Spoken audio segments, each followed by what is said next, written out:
yung mga makabagong atake na manggagaling dito kay Twisted. Kung sila agad yun, Chato, okay, kung sino yung nagamit si Lanzo sa likuran. Si Nosha as well. Pero siya pinagpingan ng Loki. May pinagpasapasahan. Nagamit yung Revitals pero sapat pa. Yes sir, si Nosha yung namatay. 3 more. Mula dito kay Zaida, AOG. At tapos muna mga Sumunod pa! Si Bro Team, ako po, unti-unti nagbabagsak. May kababaan pa yung mga Dead-Timer aabot para sa depensa sila Chakto.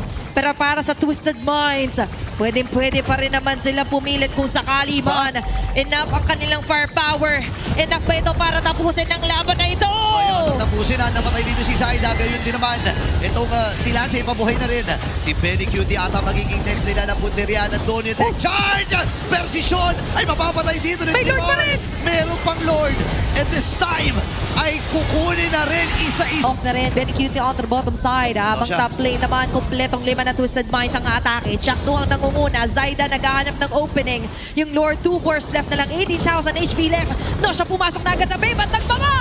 Patay ka agad si Lance dito. 4v5 magiging laban. Kailangan matang si Benny Cutie. Pinapauna na siya ng mga sagot dito ni Sean. Habang sa may bandang ibabaw naman si Trimar ay nasa pahal dito ni Lance. Nakabili na ng Immortality. Pop yung info dito ni Chaka. At siya magiging next. Troll yung wave dun sa may top lane para hindi magsabay-sabay. Kung sila gagamitin na din ng Twisted, si Zaida na magiging target. At Hon ay tumama.